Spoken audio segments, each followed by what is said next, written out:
हाँ जी बच्चों, सभी को जय श्री राधे। आपका स्वागत है math special by DK sir YouTube channel पर।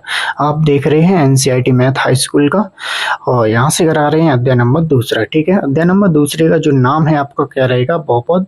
और हम आपको करा रहे हैं बोर्ड परीक्षा की तैयारी 26 के लिए। ठीक है, अब यहाँ पे आपका जो सेशन रहेगा न्यू सिलेबस के अनुसार रहेगा। और आपका जो चैप्टर नंबर दूसरे में हम आपको पढ़ाएंगे आज, वो है आपका शून्यकों तथा गुणांकों में संबंध। ठीक है, अच्छा, एक्सरसाइज आपकी रहेगी 2.1। ठीक है बच्चों, यहाँ की जो पिछली जो एक्सरसाइज हमने कराई है आप इसी वीडियो की लिंक में आप देख सकते हो, वहाँ हम आप लिंक छोड़ देंगे, वहाँ जाके आप देख सकते हो। ठीक है बच्चों, यहाँ से देखते हैं आगे। देखो आपका बहुत ही शानदार एक टैग लाइन है, आप देख सकते हो इसको, बेटी बचाओ एंड बेटी पढ़ाओ। ठीक है, इसके बाद आप देखेंगे मेरा नाम आपका डीके सर। यहाँ से आप देखेंगे सबसे पहले हम जिस चैप्टर का पढ़ा रहे हैं उसकी सबसे पहले हमें क्या रखनी चाहिए, जानकारी। ठीक है, देखो हम पढ़ा क्या रहे हैं, अध्याय क्लास हाई स्कूल की अध्याय आपका दूसरा। और हम करा रहे हैं आपका क्या, बहुपद। क्या करा रहे हैं बच्चा, बहुपद करा रहे हैं।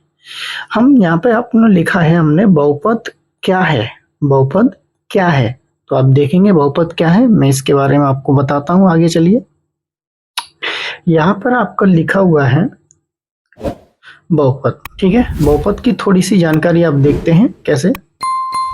देखो यहाँ पर एक चर है और यहाँ पे एक अचर है और एक पद है और द्विपद है। ठीक है, तो आप देखेंगे क्या चीज है।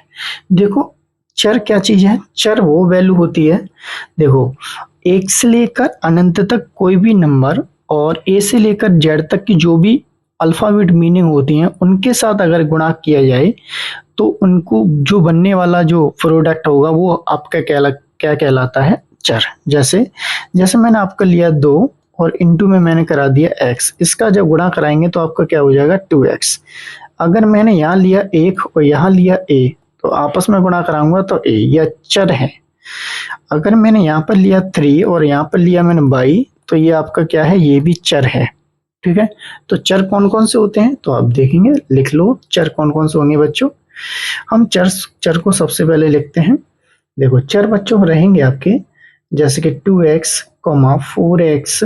ठीक है बच्चा, 2x, 4x, 6x, ऐसे आप देख सकते हैं। 7x, 3a भी हो सकती है, ऐसे भी हमारा चल सकता है। ठीक है बच्चा, यहाँ से अगर देखेंगे हम बोल सकते हैं ये भी हो सकता है आपका जैसे कि 14 बाई भी हो सकता है आपका। ठीक है, अच्छा जी, आगे यहाँ से देखेंगे बच्चा, यहाँ से हम थोड़ा कलर करना डिसाइड कर लें। वाइट लेते हैं हम, वाइट लिया था, कहाँ गया भाई,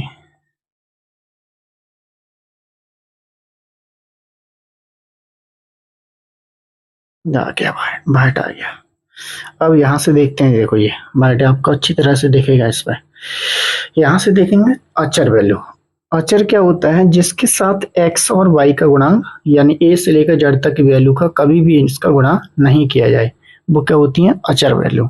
जैसे जैसे हम देखेंगे 3, 4, 5, 7, 11 डॉट डॉट डॉट डॉट अनंत पद तक, वो सारी अचर वैल्यू है। ठीक है, अच्छा एक पद वाला क्या होता है, एक पद वाले की ये बोल रहे हैं हम, जैसे हमने यहाँ लिया 3x प्लस के 4, ये आपका एक पद है। यहाँ पे हमने लिया 4y प्लस के 3, तो आपका देखो यहाँ x आ गया, यहाँ y आ गया, तो ये आपका दो पद कहलाया जाएगा, तो इसको हम नहीं ले सकते यहाँ पे। ठीक है, इसको हम यहीं नहीं ले सकते हैं। अच्छा, यहाँ से आप देखेंगे जैसे 4x प्लस के, आप देखेंगे यहाँ पे 4x प्लस के 5 ले लेता हूँ, ये आपके क्या हो जाएंगे, एक पद ही है जाएंगे। अच्छा, द्विपद क्या होते हैं, द्विपद के लिए जैसे 3x प्लस 4y, ये आपके क्या होंगे, द्विपद वाले। जैसे कि 4x प्लस के 5y, ये आपके क्या होंगे, द्विपद होंगे सभी। ठीक है, ऐसे ये बनने वाले आपके क्या होते हैं, द्विपद होते हैं। अब आगे देखते हैं इसकी थोड़ी सी जानकारी और भी देखिए। देखो बच्चों क्या दिया है, रेखिक बहुपद और रेखिक द्विपद। और आपका दिया द्विघात बहुपद और त्रिघात बहुपद। आप इनकी थोड़ी सी जानकारी आप पाइए। आइए आगे आगे देखते हैं। ये हमने आपके लिए लिखा है रेखिक बहुपद। रेखिक बहुपद वो होता है बच्चा जिसकी घात एक हो। जैसे जैसे आप बोल सकते हैं, जैसे कि हमारे सामने अगर देखा जाए 2x की पावर हमारी क्या है, एक है। ठीक है, अगर हमारे पास दे दी है y की पावर कितनी है, y की पावर एक है। हमारे पास दे दी जाए z, z ऐसा नहीं, इसको नहीं ले सकते हैं, ऐसे ले सकते हैं अपन 9z की पावर एक है, ऐसे भी ले सकते हैं। यहाँ पे हम ये भी ले सकते हैं, जैसे कि हम ले ले रहे हैं 3a की पावर एक, हम ले ले रहे हैं 9b की पावर एक, हम ले ले रहे हैं 8c की पावर एक।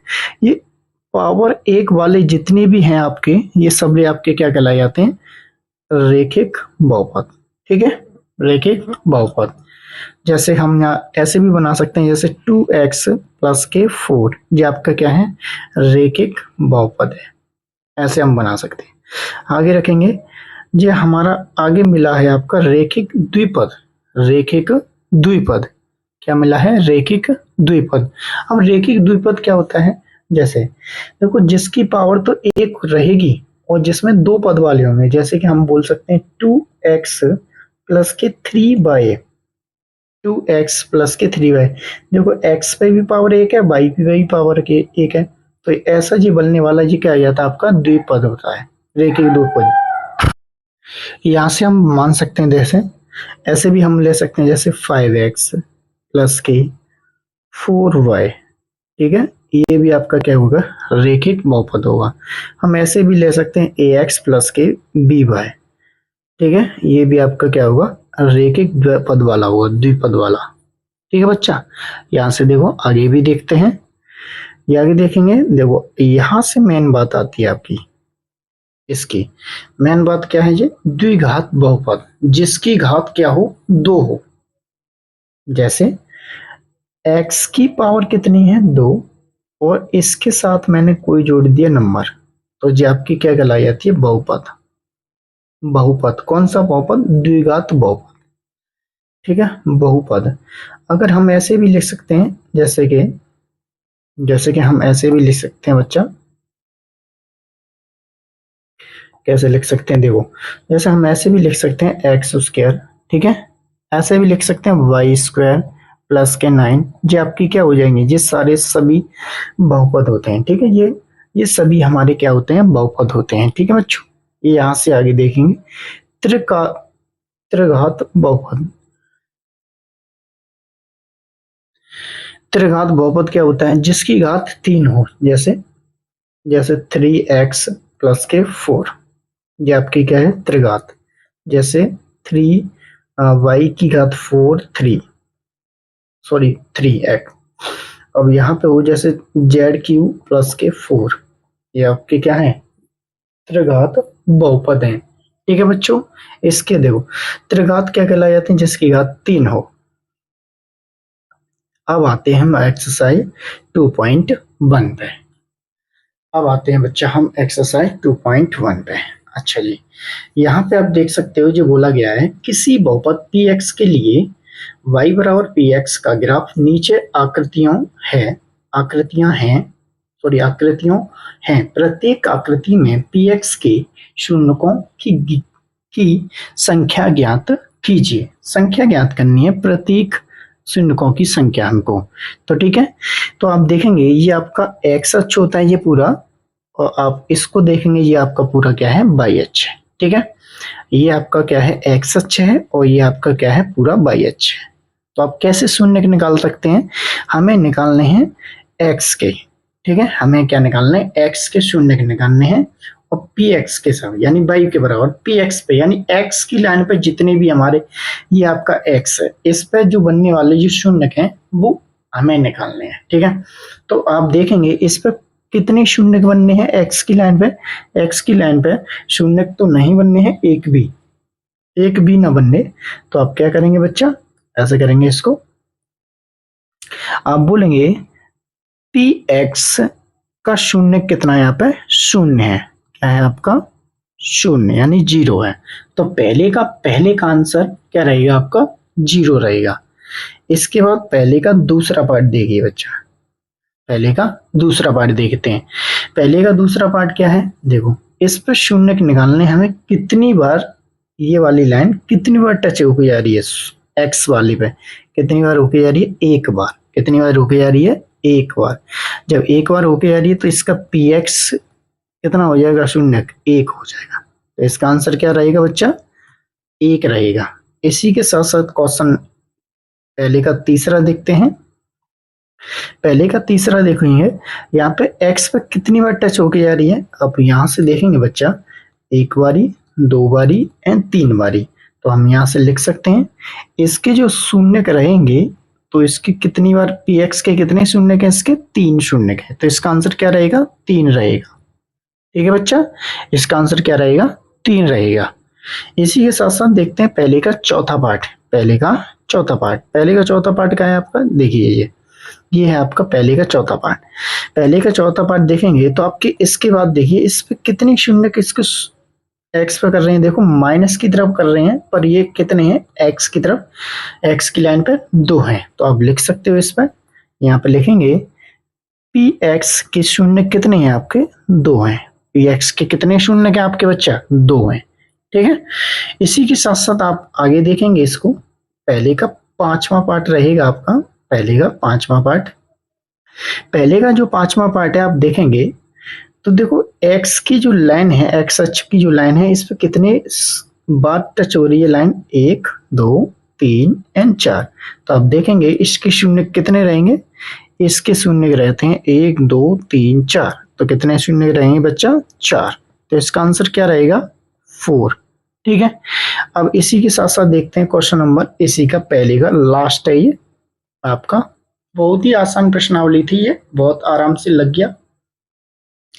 अब देखेंगे इस पे एक्स लाइन पे कितनी इसकी टच होके जा रही है लाइन, 1 2 3। तो इसके जो शून्य रहे हैं इसके, यानी इसके शून्य क्या रहेंगे आपके, 3 रहेंगे। ठीक है बच्चा, तो आपकी एक्सरसाइज 2.1 हमने कंप्लीट करा दी है। अब यहाँ से देखते हैं आगे, तो आप देखेंगे आगे यहाँ से हम देखते हैं, देखो क्या लिखा हुआ है आपके लिए, थैंक यू वॉचिंग। ठीक है, हमारी जो वीडियो आपने देखी है उसके लिए धन्यवाद। और क्या करना है बच्चों, आपको like and share and like कीजिए, और एक काम करना ना भूलें, प्लीज सब्सक्राइब माय चैनल।